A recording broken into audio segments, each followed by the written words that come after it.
আজি আমাৰ মৰাণলৈ মুখ্যমন্ত্ৰী ডাঙৰীয়া আহিব মহিলাসকলক 10,000 টকাৰ চেক বিতৰণ কৰিবলৈ। হাজাৰ হাজাৰ মহিলা হৈছে, মানে হাজাৰ হাজাৰ, একদম মানে পুৰা মৰাণৰ ষ্টেডিয়াম পুৰা ভৰ্তি হৈ গৈছে, ইমানেই মহিলা হৈছে আজি। তো মই আহি থাকোঁতে লক্ষ্য কৰিছোঁ, মানে মোৰ চকুত পৰিলে, আৰু যিকেইজনী মাইকী মানুহে বিজেপি বেয়া বুলি কয়, বিজেপিক গালি দি থাকে, কংগ্ৰেছ ভাল বুলি কয়, সেইকেইজনী মহিলা আহিছে আজি এই চৰকাৰে দিয়া 10,000টো নিবলৈ। আইহঁতো তহঁতৰ লাজ বোলা বস্তুটো নাই হে।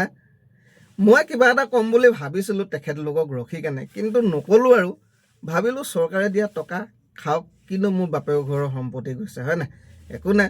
তথাপিও মানে তহঁতক কৈছোঁ, তহঁতৰ এই লাজ বোলা বস্তুটো যে অলপ মানুহ নাই, মানে তহঁতৰ যদি লাজ থাকিল হয় ন, তেনেহ'লে এই চৰকাৰে দিয়া 10,000টো নিবলৈ নাহিলি হ'লে, বুজিলি? নীলাজীহঁত ধুত চাল।